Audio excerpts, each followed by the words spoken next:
नमस्कार दोस्तों, एक बार फिर आप लोगों का स्वागत और अभिनंदन करते हैं study with DK Dilip online YouTube channel पर। आज हम लोग समसामयिक भारत में शिक्षा का क्या इतिहास रहा है या समकालीन भारत में शिक्षा का इतिहास तथा डीएलएड के सेकंड सेमेस्टर के सेकंड पेपर में प्रारंभिक शिक्षा के नवीन प्रयास के अंतर्गत इस पेपर में हम लोग शिक्षा के संदर्भ में किए गए जो भी कार्यक्रम थे, जो भी प्रावधान किए गए, उसकी चर्चा कर रहे हैं। और इसी क्रम में हम आज राष्ट्रीय शिक्षा नीति की समीक्षा के आधार पर या उसके सफलताओं असफलताओं को ध्यान में रखकर इस राष्ट्रीय शिक्षा नीति 1986 में अनेक संशोधन की आवश्यकता महसूस की गई और इसी संशोधनों के एक क्रियान्वयन कार्यक्रम 1992 के नाम से जो है इसे तैयार किया गया, जिसे हम प्लानिंग ऑफ एक्शन के नाम से जानते हैं। और इस क्रियान्वयन कार्यक्रम को 23 खंडों में बांटा गया है।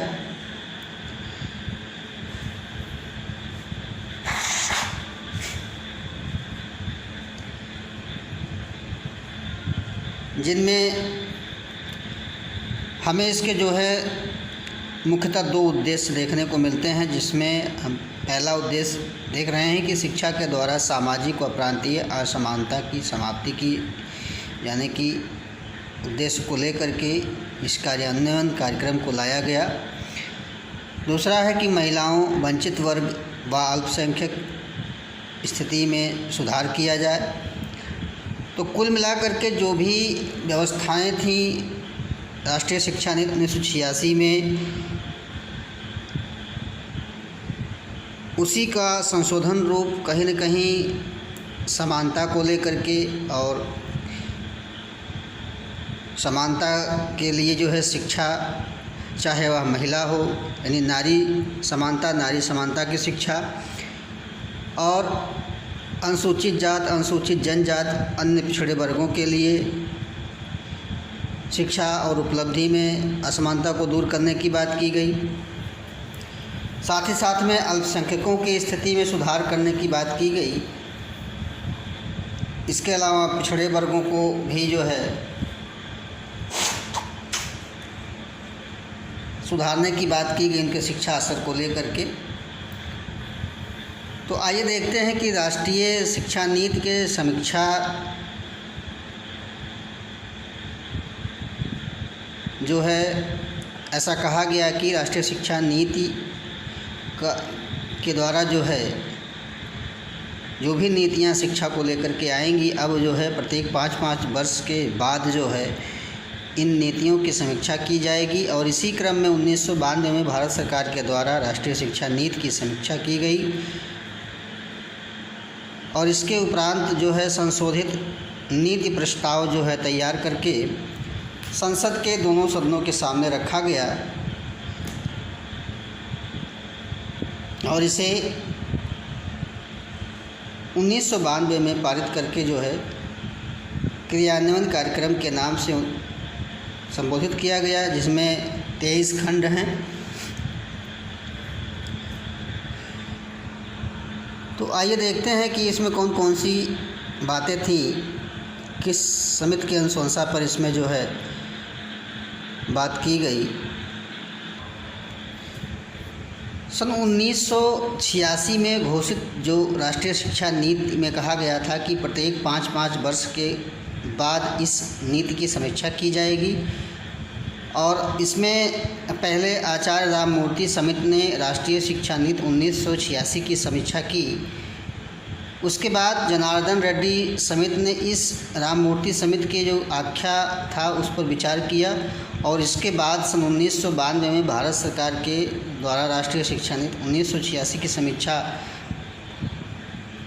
की और कहा कि इनमें कुछ अनेक प्रकार के परिमार्जन की आवश्यकता है, अनेक संशोधनों की आवश्यकता है। तो कहने का मतलब ये है कि सन 1992 में केंद्र सरकार के द्वारा जनार्दन रेड्डी समिति के अनुशंसाओं के आधार पर राष्ट्रीय शिक्षा नीति 1986 में कुछ संशोधन किए गए और इसे संशोधित राष्ट्रीय शिक्षा नीति या प्लानिंग ऑफ एक्शन POA के नाम से जाना जाता है। और POA के कुछ निम्न सुझाव हैं। इन्हें 23 खंडों में विभाजित किया गया, जिनमें प्रमुख खंड हैं, जिनमें हमने पहले राष्ट्रीय शिक्षा नीति में देखा कि संपूर्ण भारत के लिए या संपूर्ण भारत में 10+2+3 जो राष्ट्रीय शिक्षा का स्तर था, स्कूली शिक्षा के अंग के रूप में स्वीकार किया गया था, उसमें संशोधन करके 10+2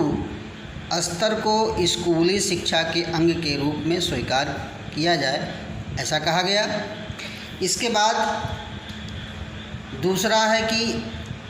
भाग 4 में समग्र साक्षरता पर अधिक जोर दिया गया, अर्थात समग्र रूप से साक्षरता जो अभियान था, चाहे वह राष्ट्रीय साक्षरता मिशन के द्वारा हो, राष्ट्रीय एकता के द्वारा हो, नारी समानता को लेकर के हो, प्राथमिक शिक्षा का सार्वभौमिकरण को लेकर के हो, कौशल प्रशिक्षण कार्यक्रम को लेकर के हो, आदि को इसमें शामिल किया गया भाग 4 में। और इस भाग 4 के संशोधनों को जो किया गया कि समग्र साक्षरता अभियान या समग्र साक्षरता का लक्ष्य प्राप्त किया जा सके इन सारे कार्यक्रमों के द्वारा। इनमें अगर सार्वभौमिकरण या नारी समानता या कौशल प्रशिक्षण कार्यक्रम को देखा जाए तो महिला समानता के लिए या महिला सशक्तिकरण को बढ़ावा देने के लिए कई सामाजिक, तकनीकी, पर्यावरणीय, जिनमें महिलाओं के योगदान और उनके समझ को बढ़ाने के लिए कार्य किए गए तथा सार्वजनिक प्रारंभिक शिक्षा लड़कियों तक पहुंच सुनिश्चित करने के लिए, चाहे वह शाला त्यागी लड़कियां हों या जिन्हें अनौपचारिक या औपचारिक शिक्षा नहीं मिल पाई है, उन्हें अनौपचारिक शिक्षा के कार्यक्रम से जोड़ा जाए। इसके अलावा प्रौढ़ शिक्षा के द्वारा भी 15 से 35 आयु वर्ग के महिलाओं के लिए समग्र साक्षरता अभियान में विशेष ध्यान देने की बात की गई तथा ग्रामीण क्षेत्रों में देखें तो कहीं न कहीं महिलाओं शिक्षकों की या महिला शिक्षकों की जो कमियां थी उसको दूर करने के लिए कम से कम 50% अध्यापक महिलाओं की नियुक्ति करने की बात की गई थी। तो इस प्रकार से हमने देखा कि नारी समानता को लेकर के या महिला समानता के लिए जो शिक्षा की अवधारणा देखने को मिलती है, इस पर जोर दिया गया। और इसके साथ साथ अगर कौशल प्रशिक्षण कार्यक्रम की बात करें तो व्यावसायिक कुशलता प्रदान करने वाली शिक्षा पर भी जोर दिया गया। इसके बाद अगर हम देखें राष्ट्रीय शिक्षा नीति के भाग 5 में जो संशोधन किए गए, उनमें ब्लैक बोर्ड योजना के अंतर्गत कम से कम 3 बड़े कमरे और 3 शिक्षकों की व्यवस्था की जाए, अर्थात वहाँ पर जो 2 शिक्षक और 2 बड़े कमरे के साथ अगला पॉइंट देखने को मिल रहा है कि प्राथमिक स्कूलों में नियुक्त होने वाले शिक्षकों में 50% शिक्षिकाएँ या शिक्षिका जो है महिला होगी। हमने चर्चा किया जो ये मुख्य बिंदु है कि 50% महिलाओं की नियुक्ति की जाए जो ग्रामीण क्षेत्र हैं जहाँ पर शिक्षकों की कमी है। इसके बाद अगला पॉइंट देखने को मिल रहा है कि सन 2000 तक जो 14 वर्ष तक के बच्चे हैं उन्हें अनिवार्य एवं निःशुल्क शिक्षा के लक्ष्य को प्राप्त करने के लिए एक राष्ट्रीय मिशन चलाया जाए, तो यह भी बात जोड़ी गई। इसके अलावा अगर हम अगले बिंदु को देखें तो मुक्त अधिगम प्रणाली या जिसको कहते हैं कि ओपन लर्निंग सिस्टम को मजबूत व विकसित किया जाए, अर्थात जो मुक्त शिक्षा है चाहे वो NIOS के माध्यम से हो या दूरस्थ शिक्षा के माध्यम से हो, इग्नू के माध्यम से हो, इनमें कहीं न कहीं इसको जो है सुदृढ़ किया जाए इस प्रणाली को और इससे जोड़ा जाए। इसके बाद अगला है मुक्त अधिगम में थोड़ी सी और चर्चा कर लेते हैं कि मुक्त अधिगम के विस्तार में जो है, जो भी इलेक्ट्रॉनिक नवाचार हैं, जन संचार हैं, चाहे वह रेडियो हो या दूरदर्शन हो, इनके जो संजाल हैं, इनके जो नेटवर्क हैं, उनको विस्तृत किया जाए। इसके अलावा इंदिरा गांधी राष्ट्रीय मुक्त विश्वविद्यालय के द्वारा तकनीकी सहायता तथा उसके बाद दूरस्थ शिक्षा परिषद के द्वारा जो भी विकासात्मक अनुदान है उसको किया जाए। इसके बाद हम अगले पॉइंट की चर्चा करेंगे कि माध्यमिक शिक्षा में लड़कियों, SC ST बच्चों के नामांकन पर बल दिया जाए, अर्थात जो माध्यमिक शिक्षा में बच्चियां हैं उनमें चाहे अनुसूचित जात की हो या अनुसूचित जनजात की हो, उनके बच्चों को रजिस्ट्रेशन पर या उनके प्रवेश पर विशेष बल दिया जाए। और अगला है कि ब्लैक बोर्ड योजना को उच्च प्राथमिक स्कूलों में भी लागू किया जाए। जो विशेष बात है, ये इम्पोर्टेंट पॉइंट है कि संशोधित राष्ट्रीय शिक्षा नीति 1992 में जो ऑपरेशन ब्लैक बोर्ड योजना था उसे उच्च प्राथमिक स्कूलों में भी लागू करने की बात कही गई। इसके साथ साथ परीक्षा संस्थाओं व मूल्यांकन में जो भी दिशा निर्देश हैं उसमें राष्ट्रीय परीक्षा सुधार प्रारूप तैयार किया जाए और पूरे देश के लिए एक राष्ट्रीय परीक्षा प्रणाली हो, एक राष्ट्रीय परीक्षा मूल्यांकन का एक ढांचा हो और इसी के आधार पर राष्ट्रीय मूल्यांकन संगठन का भी गठन किया जाए, ताकि जो है इस राष्ट्रीय परीक्षा सुधार जो प्रारूप है इसको सुदृढ़ रूप से किया जा सके। और इसके लिए प्रारंभिक स्तर पर अधिगम के जो भी न्यूनतम स्तर हैं उनमें सभी विषयों कक्षाओं के लिए निर्धारित किया जाए तथा मूल्यांकन के जो मुख्य भूमिकाएं हैं वह जो है कहीं न कहीं डायग्नोस्टिक या नैदानिक तथा उपचारात्मक दोनों का जो है समावेश किया जाए। समस्याओं को समझा जाए और उसके बाद उस पर उपचार किया जाए, उसको हल किया जाए।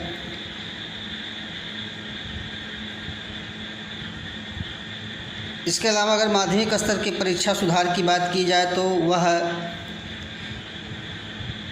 राज्य के विभिन्न परिस्थितियों में जो उपयोगी सतत व्यापक मूल्यांकन की अवधारणा है उसे कहीं न कहीं लोचशील बनाया जाए, लोचशील योजना तैयार की जाए। इसके साथ साथ जो उच्च स्तर पर जो भी तकनीकी या जो भी व्यावसायिक पाठ्यक्रम के प्रवेश के लिए अखिल भारतीय स्तर पर प्रवेश परीक्षाएं ली जाएं। अर्थात कहने का मतलब ये हुआ कि उच्च स्तर पर जो भी टेक्निकल व्यावसायिक पाठ्यक्रम हैं उनमें प्रवेश के लिए एक अखिल भारतीय स्तर की जो प्रवेश परीक्षा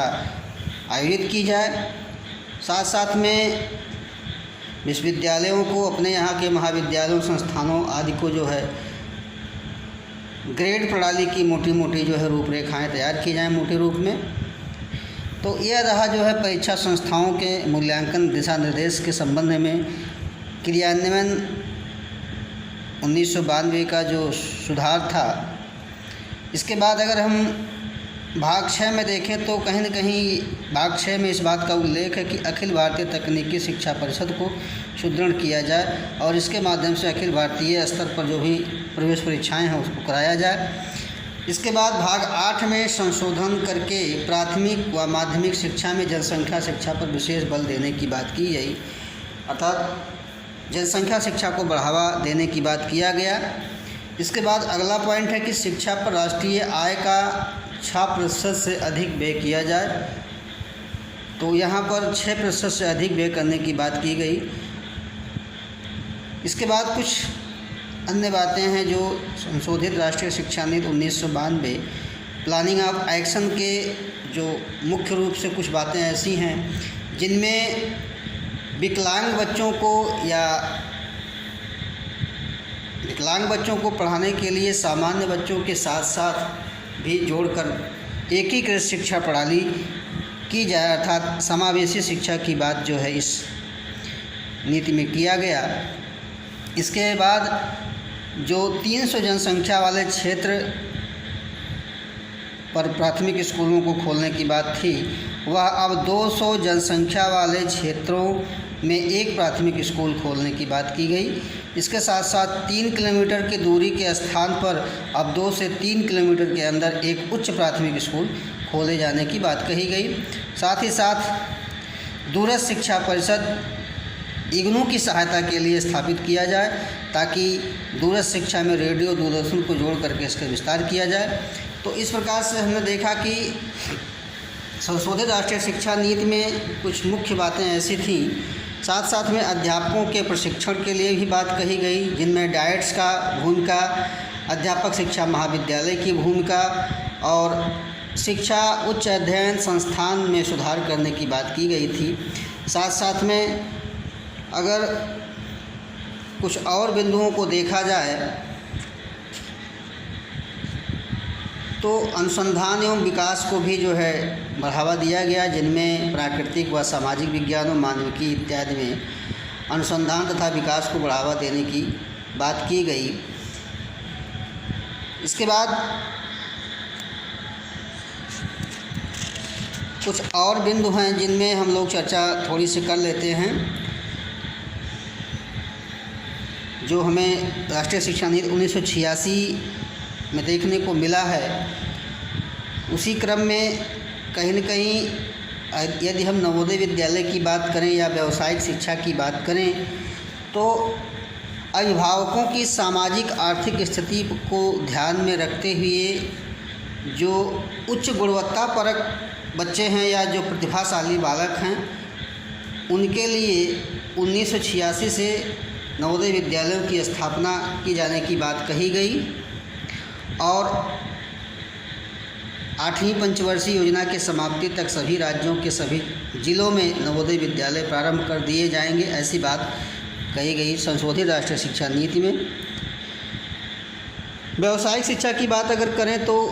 इस कार्यान्वयन कार्यक्रम 1992 में व्यावसायिक शिक्षा के नियोजन व समन्वय करने के लिए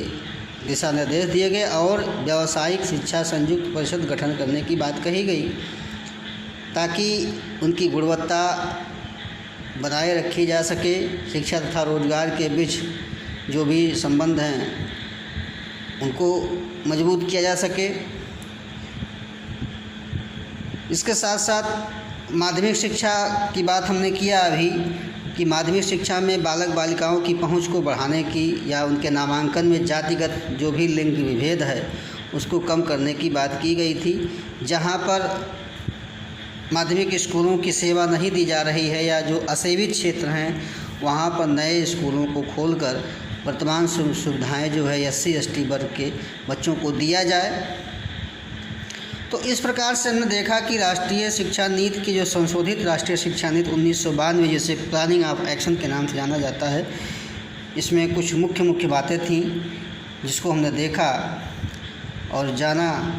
कि संशोधित राष्ट्रीय शिक्षा नीति में क्या क्या लिखित किया गया। तो आज के लिए बस इतना ही। धन्यवाद।